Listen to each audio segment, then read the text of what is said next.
बहुत सारी जगह ऐसी हैं जहाँ पे नशा बहुत ज़्यादा फैला है। सो गाइस, ये है गिफ्ट हैम्पर जो कि मेरी बहन को मिला है। प्रेशर को कैसे टेक ओवर करें, तो आप थोड़ा सा बताइए कि उनको प्रिपरेशन के लिए कैसे तैयारी करनी चाहिए।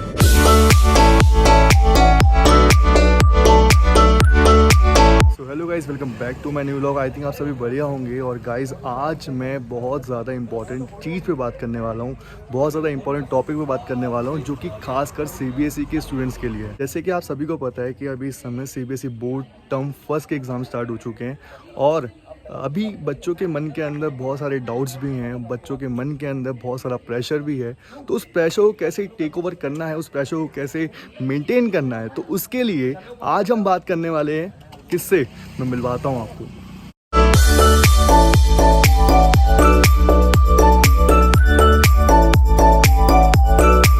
मिलवाता हूँ, तो चलिए चलते हैं। हेलो, नमस्ते, कैसे हैं आप? ये हमारे गणेश चाचा हैं और ये हमारी चाची जी हैं, गंगा मैम।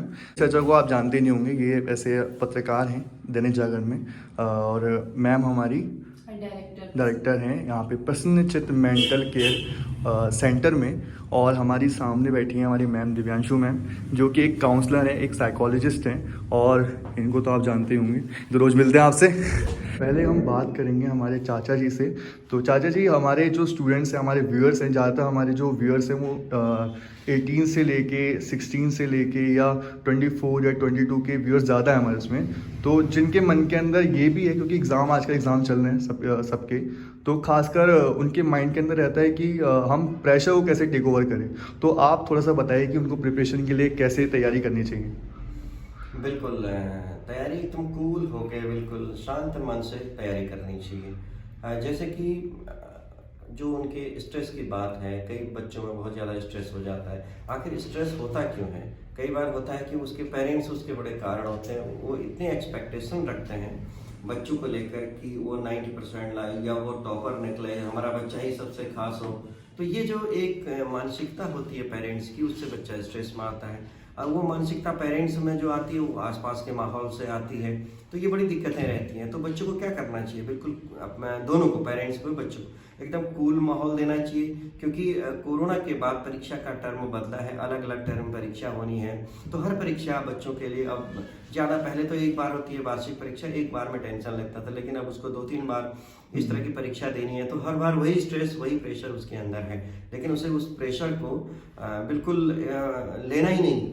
प्रेशर बिल्कुल कूल माइंड होकर, जितना उसने स्टडी किया है, जितना टीचर ने पढ़ाया है, जितना वो पढ़ रहा है, उसको बिल्कुल अच्छी तरीके से तैयारी करके और शांत मन से अच्छे माहौल में, और बिल्कुल जब सुबह एकदम ये कि 24 घंटे पढ़ाई में ही अपना समय व्यतीत ना करें।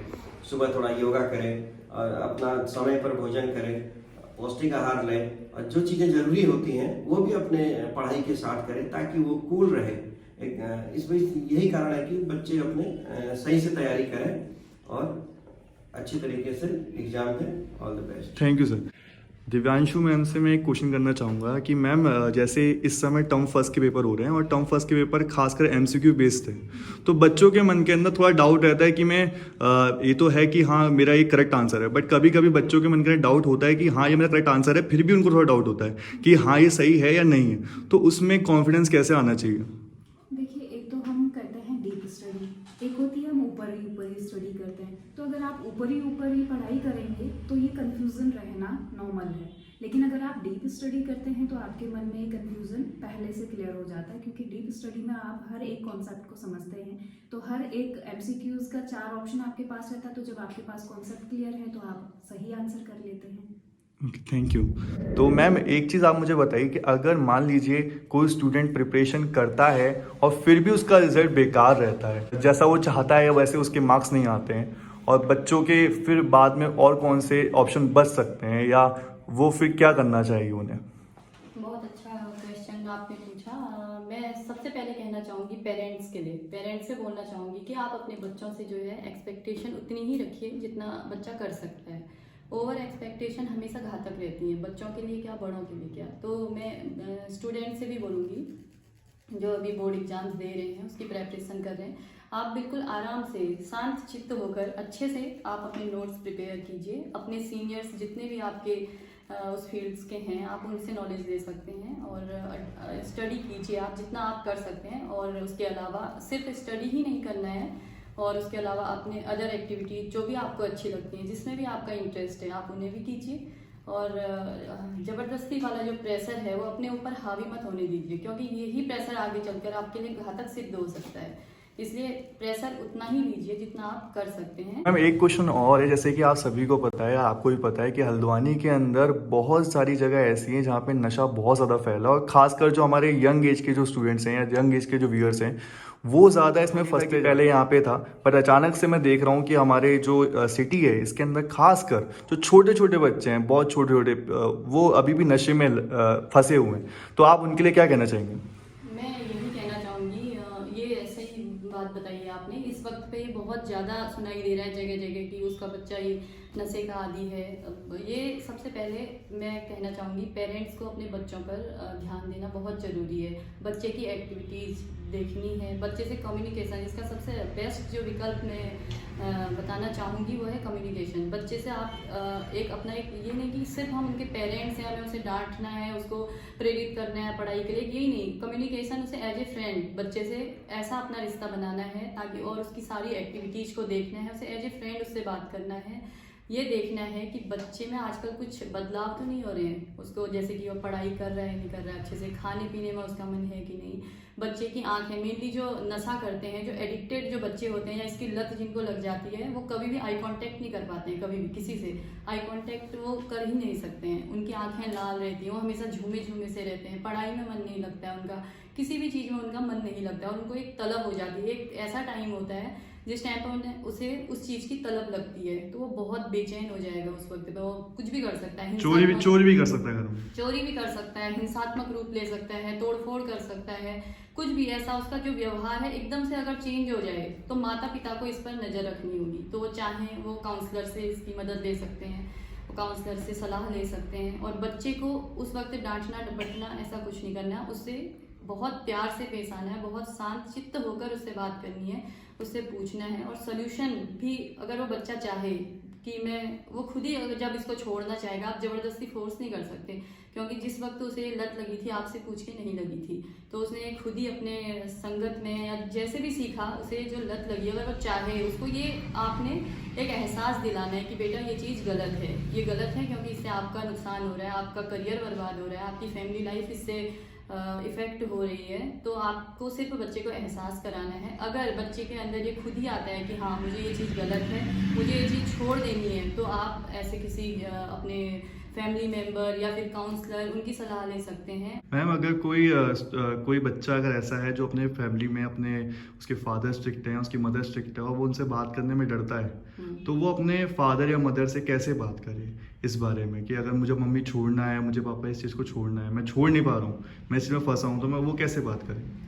वो अब बच्चा ठीक है, उनके मदर पेरेंट्स स्ट्रिक्ट हैं तो बच्चा कहने में तो ज़रूर हिचकिचाएगा, लेकिन अब जब उसने ठान लिया कि नहीं मुझे ये छोड़ना ही छोड़ना है, क्योंकि जो उसे जो लत लगी है वो भी तो गलत लत लगी है ना, तो अगर वो चाहे, वो अपने माता पिता से उसको कैसे ना कैसे स्टार्टिंग में जैसे भी बताया उसको बताना तो जरूर पड़ेगा, नहीं तो ये चीज़ नहीं हो पाएगी सॉल्व। या फिर अगर वो पेरेंट्स से ना कहे डायरेक्टली, कोई ऐसा उसका जो वेल विशर हो या कोई फैमिली मेम्बर, कोई उसका बड़ा भाई बहन, उसके कोई भी फ्रेंड जो जिनकी बात मम्मी पापा अच्छे से सुनते हों, उनके थ्रू वो कह सकता है, या फिर वो किसी काउंसलर के पास जा सकता है। सो गाइस मैं घर पहुंच गया था और बाकी फिर मैंने सारी क्लासेस ले ली थी, और उसके बाद मैं जस्ट जिम गया, और जिम से फिर जस्ट घर आया तो मैं देखा एक चीज़ मेरे घर में है, मैं आपको दिखाता हूँ, बहुत औसम है। वो क्यों मिली है, किसको मिली है, ये मैं बताता हूँ। सो गाइस ये है गिफ्ट हैम्पर जो कि मेरी बहन को मिला है, ये बहन मेरी बैठी हुई है।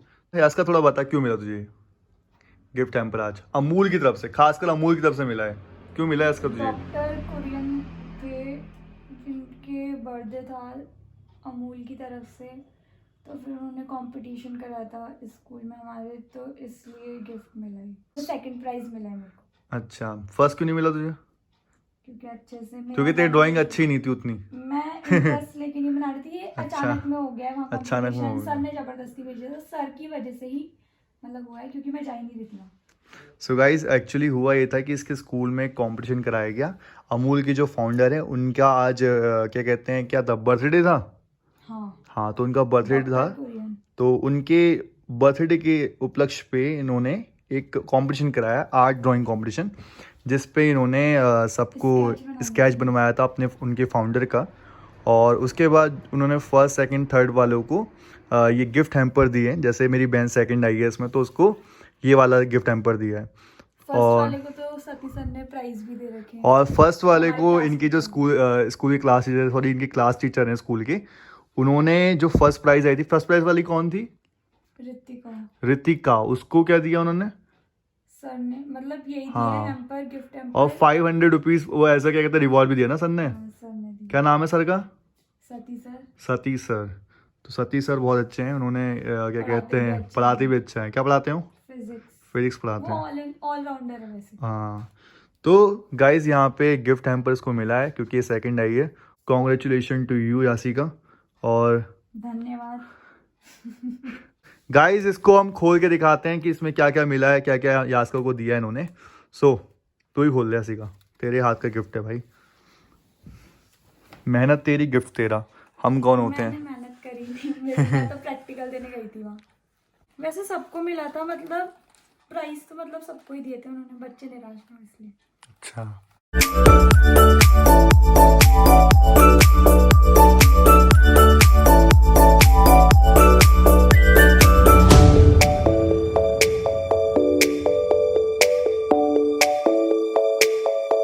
पैक करके चॉकलेट देना। मैं खाऊंगी, मैं पहले ही बता दे रही हूँ, मैं किसी को नहीं देने वाली हूँ। अब इसमें चीज़ें बटना शुरू हो गई हैं गाइस, देखिए। इसमें सबसे पहले तो ये हमें इसमें मिली है फ्रूट एंड नट की एक चॉकलेट, और एक मिला है अमूल मस्ती मसाला छाछ। और प्रोडक्ट बढ़िया होता है वैसे। ये अमूल का प्रमोशन करते हुए, क्योंकि इसको अमूल वालों ने इसको गिफ्ट करा है। और यहाँ पे अमूल कूल की इलायची वाला, और ये एक इलायची रस, यानी कि जो रस हम खाते हैं, दो मिले हैं ये।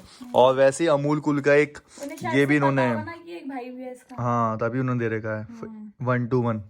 और एक सबसे बेस्ट चीज़ जो मुझे लगी इसमें, जो अमूल की तरफ से मिला है, सिरप और चॉकलेट सिरप मिला है। मतलब मज़ा ही आ जाएगा इसको तो खा के। आइसक्रीम। ठीक है, आइसक्रीम में खाएंगे इसको, मस्त करेंगे हम लोग। और ये है जिंजर दूध। जिंजर बुआ को दूध भिजवा देंगे। बुआ को, डाइट करती है ना बुआ। हाँ बुआ डाइट करते हैं, उनको दे दो। और ये मिला है जिंजर दूध। और एक मिली है हमें, क्या है ये? मेरी नहीं थी, मैंने डाल दिया अच्छा, इसमें, इसने डाल क्योंकि दी। ये वहाँ से ऐसी सब सो गाइस ये तो मैं खाऊंगा, 5 रुपए की है, सस्ता वाला सामान मैं ही खाता हूँ। और एक बड़ी सी टोकरी, अच्छी सी है। मम्मी रखेंगे अपना सामान। इसमें पहले से ही मम्मी ने इसमें choose कर लिया है। इसमें गाइस हम रखेंगे फल फ्रूट। हमारे घर में कोई भी अगर आएगा तो इसमें हम फल फ्रूट रख देंगे उसके लिए, ताकि थोड़ा सा बड़े घर वाली फीलिंग आए, मम्मी ने है ना? पहले से ही साइड करके सो रखवा दिया है। अच्छा लग रहा है, देखो। कोई नहीं लेगा ऐसे, कह दिया। सच में यार गाइस, अगर गिफ्ट करो ना तो ऐसे करो यार, कहते रहे, धांसू सारे पैकिंग के पैसे साथ। कर देंगे packing. Thankful to you Amul company, आप लोगों ने इतना अच्छा कंपटीशन कराया और मेरी बहन को जितवाया, और उसके जीतने से हमें मिला इतना सारे प्रोडक्ट्स। और अब हम इसको मस्त तरीके से खाएंगे और आपको बताएंगे नहीं, रिव्यू नहीं देंगे, क्योंकि आप लोगों ने खाया होगा सब कुछ ही, हमने भी खा रखा है। बट हम इसको फ्री में मिला है, तो फ्री का मजा अलग ही होता है। तो फ्री का नहीं, मेहनत से मेरा स्केच बनाया मैंने।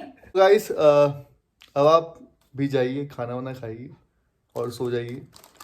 तब तक हम भी कुछ इसमें से ड्रिंक करते हैं, थोड़ी सी अमूल मस्ती या अमूल कूल मस्ती। और ख़ासकर मैं आज थैंक यू कहना चाहूँगा हमारे श्री गणेश जोशी जी, जो कि जर्नलिस्ट हैं दैनिक जागरण में, और उनकी धर्मपत्नी यानी कि श्रीमती गंगा जोशी जी, यानी कि मेरी चाची और मेरे चाचा जी, उनका बहुत बहुत थैंक यू। और खासकर दिव्यांशु मैम का, जिन्होंने हमारे व्यूअर्स, जो कि इस समय यंग व्यूअर्स हैं, उनको इतनी सारी अच्छी अच्छी बातें बताई, इतना सारा नॉलेज बांटा। उनको खासकर उन सभी को मेरी तरफ से बहुत बहुत थैंक यू सो मच कि आपने हमारे चैनल में आके इतनी अच्छी अच्छी बातें बताई। सो गाइज यहीं पे वीडियो को रैप अप करते हैं। अगर आपको वीडियो कोई भी पार्ट अच्छा लगा हो तो प्लीज़ उसे कमेंट में बताइए। अगर आपको वीडियो अच्छी लगे तो प्लीज़ वीडियो को लाइक करें, और अगर आप चैनल में नए हो तो प्लीज़ चैनल को सब्सक्राइब करो, बट दबा दो यार सब्सक्राइब का बटन, और उसके बगल में जो बेल आइकन है ना, उसको भी प्रेस करो, ताकि अगर कोई भी नई वीडियो आएगी तो सबसे पहले आपको नोटिफिकेशन आएगा। और शेयर करो वीडियो को, फैला दो यार। अब मिलते हैं नेक्स्ट व्लॉग में, तब तक के लिए पीस आउट।